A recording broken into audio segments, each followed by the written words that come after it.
నమస్తే అన్న అందరికీ నమస్కారం.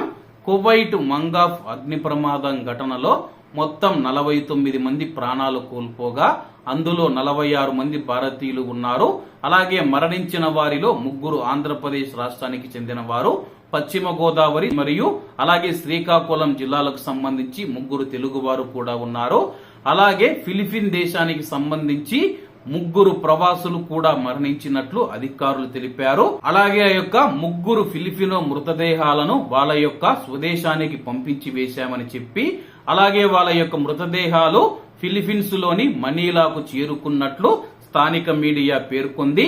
అలాగే చనిపోయిన వారు ఎడ్విన్ పెట్రస్ మరియు అలాగే జెఫ్రీ కటూబే మరియు అలాగే జీసస్ ఓలివేరోస్ లోప్స్ అని చెప్పేసి అధికారులు వెల్లడించారు.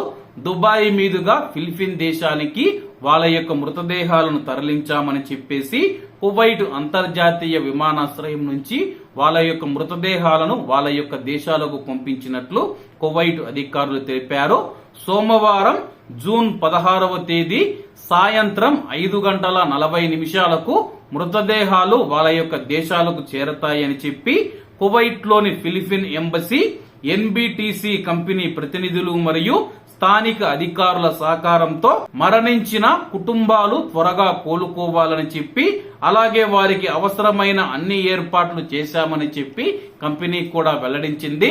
అలాగే ఎన్బిటిసి కంపెనీ కూడా బాధ్యత ఇది తీసుకోవడం జరిగింది. దీనికి మేము బాధ్యత వహిస్తూ ఉన్నాము, ఆ యొక్క కుటుంబాలను ఆదుకుంటామని చెప్పి ఎన్బిటిసి కంపెనీకి సంబంధించిన ఎండి, మేనేజింగ్ డైరెక్టర్ కేజీ అబ్రహం గారు కేరళలో ప్రకటించడం జరిగింది. కాబట్టి అందరూ బాగుండాలి, అందులో మనం ఉండాలి. అందరికీ నమస్తే అన్న, జై హింద్.